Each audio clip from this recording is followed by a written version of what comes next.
जिसने संस्कृति को जीवन दान दिया है, वो संस्कृति उन सभी नागरिकों को माँ के तरह उसकी रक्षा करती है। और जिस संस्कृति ने दूसरी संस्कृति का दुशाला ओढ़ लिया है, वो अपनी संस्कृति क्रुद्ध हो जाती है और क्रुद्ध होकर के कभी सुनामी तो कभी कोरोना जैसी महाबीमारियों को पूरे नागरिकों के लिए, पूरे विश्व के लिए प्रदान कर देती है। याद है ना, ये भारत वो ही भारत है जिसको कभी सोने की चिड़िया कहा जाता था, जिस भारत में दूध की नदियां बहती थीं, जिस भारत में सूर्य के भोर के साथ मंदिरों में घंटियों की आवाजें आती थीं, शंखनाद होता था, ताल मजीरे बजते थे, आपस में इंसान को जय जिनेंद्र और राम राम कहता था। क्या हुआ इस भारत को? हाय हेलो कहने लगे, स्टैंडर्ड हाई बनाने लगे।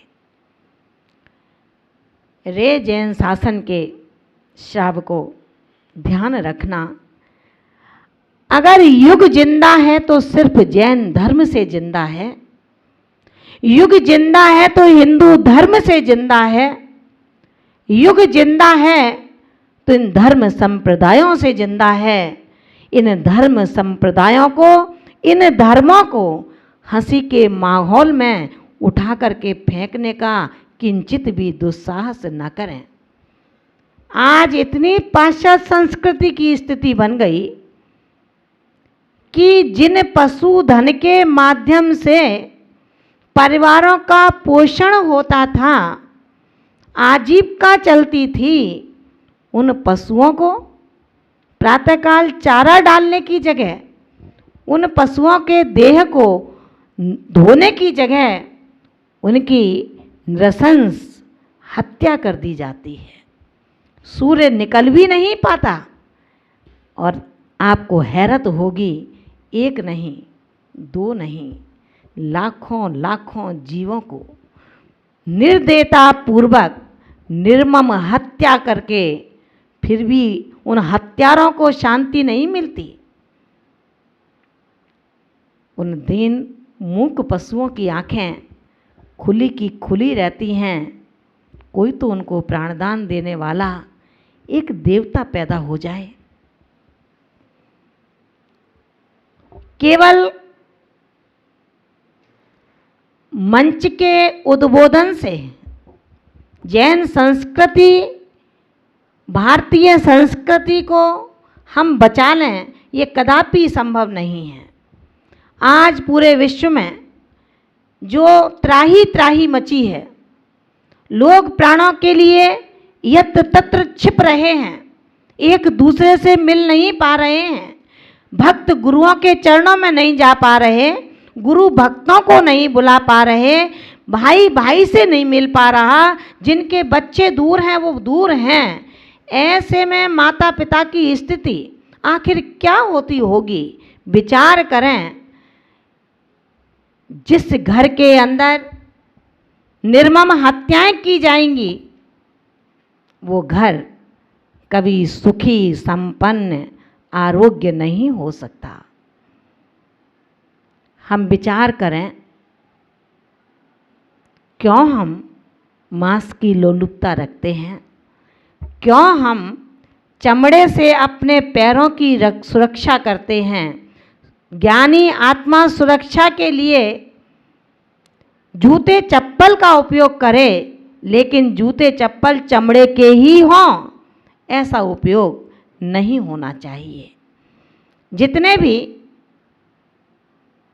जिंदा दिल के लोग हैं, जिनके हृदय में धड़कनें चल रही हैं, उन लोगों के लिए कहना चाहती हूँ, एक बार बूचड़खाने में आधुनिक यंत्रों के माध्यम से अनंत निर्मम निर्दयता से जो यंत्रणाएं दी जाती हैं उन पशुओं को, उन नंगी आंखों से एक बार देखो तो सही।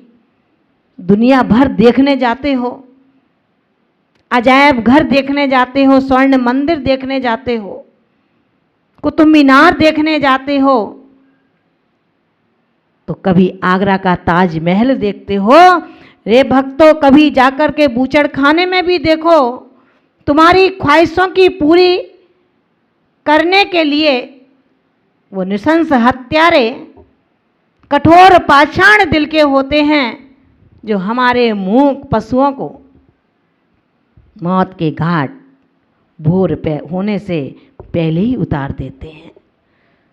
जिस जगह दूध बहता था वहाँ खून और रक्त की नदियाँ बहती हैं। भारतीय संस्कृति को प्राय लुप्त कर दिया है पश्चिमी संस्कृति ने। जहाँ बात बच्चे के जन्मदिन मनाने की आती है, वहाँ हम केक काटते हैं। ये भारतीय संस्कृति कभी भी काटने की नहीं रही, ध्यान रखना। भारतीय संस्कृति कभी काटने की नहीं रही, कभी बुझाने की नहीं रही।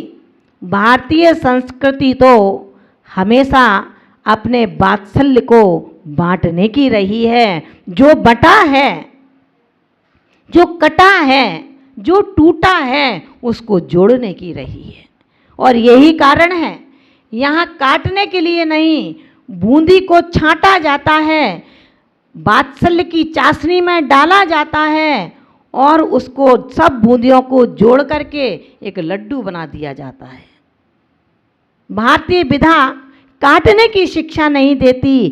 भारतीय विधा तो जो बिखरा है, जो टूटा है, जो छिन्न भिन्न है, उन सबको वात्सल्य की चाशनी में डाल करके और जोड़ देती है, लड्डू बना देती है और सबको वितरित करके सबके मीठा मुंह कर देती है। हम कैसे भारत के लोग हैं, कैसी भारतीय सभ्यता को ग्रहण किए हुए हैं। और आज जब संकट आया तो प्रभु के नाम को याद करते हो। क्या करेगा प्रभु का नाम? अगर ये प्रभु का नाम इस संकट से पहले भी लेते रहते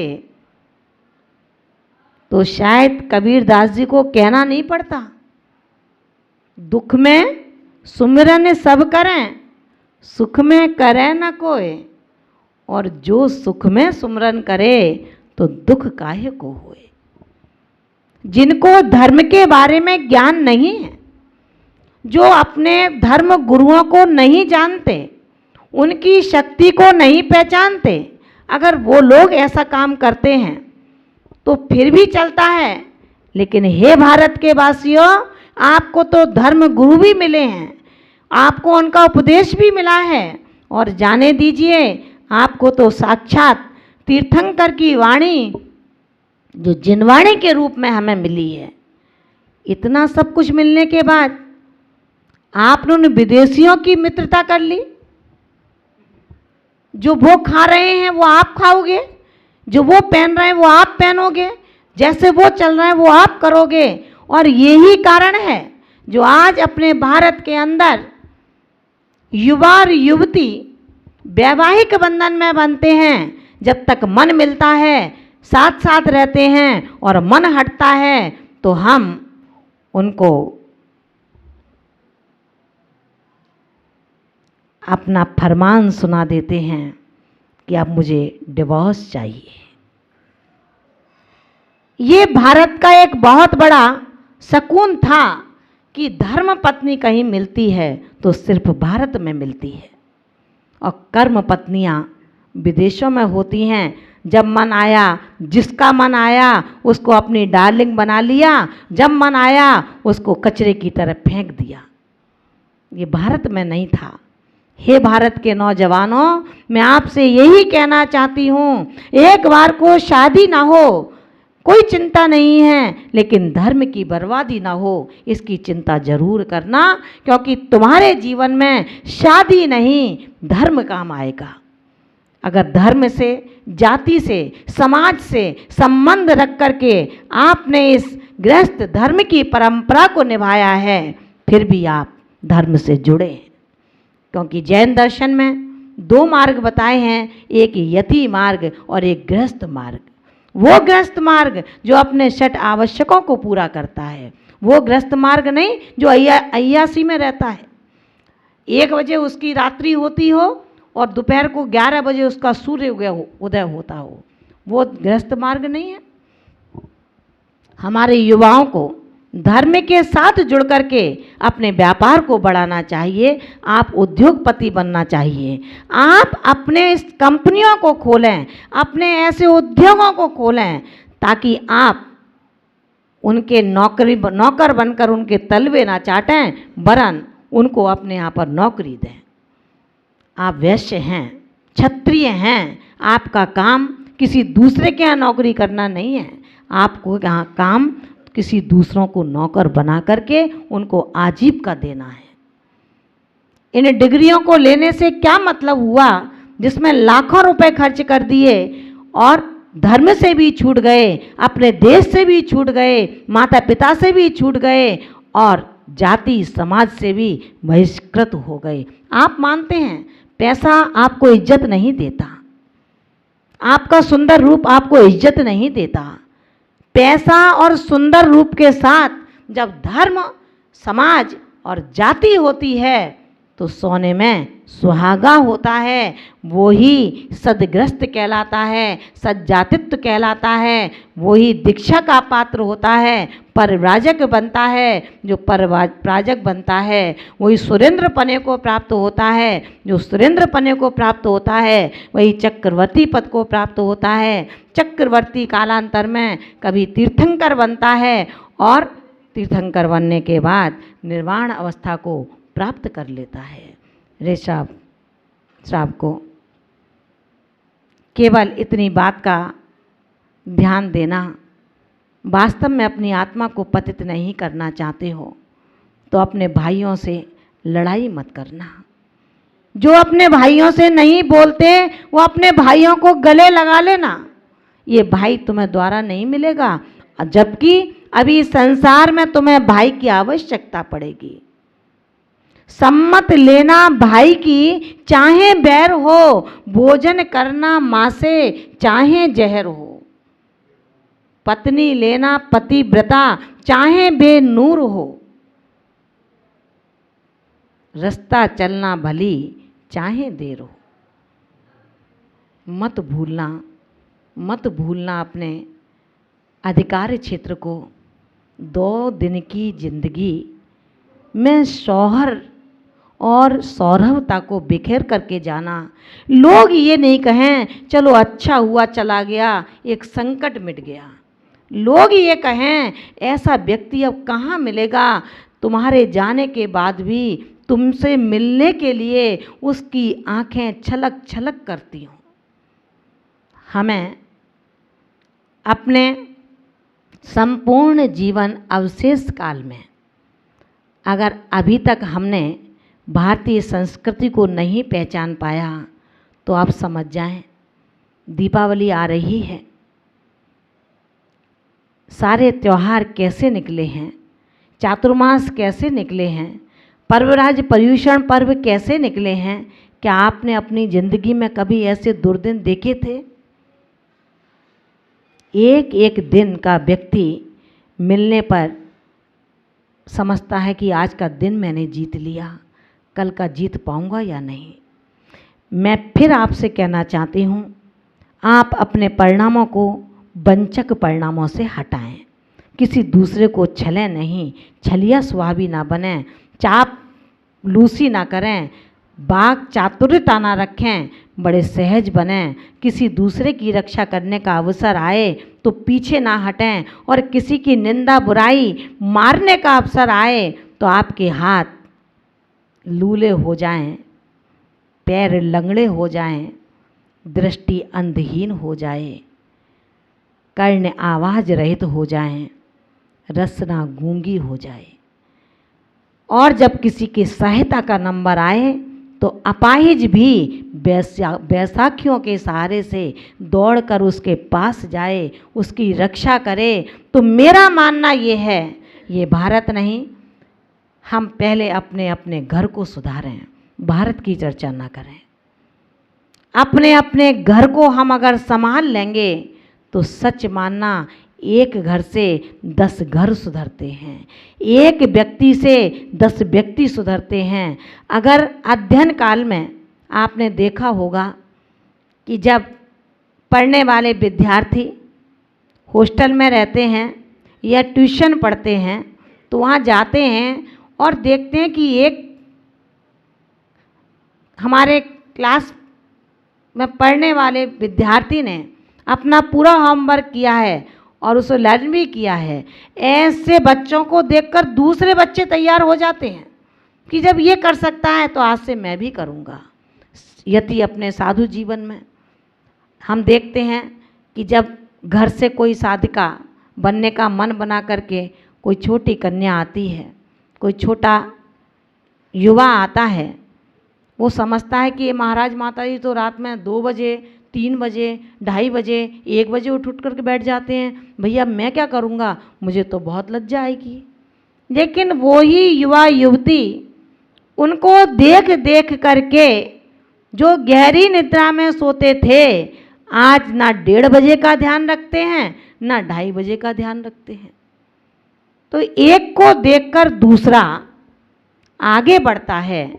हम अच्छाइयों में आगे बढ़ें, हम बुराइयों को छोड़ दें, हम गुणों को प्राप्त करने में आगे बढ़ें, हम दुर्गुणों को ना देखें, हम किसी के लिबास को ना देखें, वरन उसका एहसास करें जिसके अंदर नम्रता है। हम किसी के सुंदर चरणों को ना देखें, वरन उसके सुंदर आचरण को ग्रहण करें। हम किसी के गोरे बदन पर ना रिझाएं, वरन हम उसके श्वेत हृदय को झांकें कि बाहर भीतर जो एक सा है। हम उसके मिठास लफ्ज़ों पर ना जाएं, वरन हम उसकी उस मधुरता को देखें जिसके पास मिर्ची खाने के बाद भी चींटियों का तांता लगा रहता है। विचार करें, ये भी तो इंसान है और मैं भी इंसान हूँ, फिर हम दोनों एक से क्यों नहीं बन सकते। जब एक बच्चा पढ़ कर के एक अच्छे पद पर पहुँच सकता है तो निश्चित मैं भी किसी माता पिता का बेटा हूँ, बेटी हूँ, मैं भी वो करके दिखाऊंगा जो इसने करके दिखाया है। हौसले बढ़ाएं, हौसलों को तोड़ें नहीं। हम हौसलों को तोड़ेंगे तो हौसले हमें तोड़ करके रख देंगे।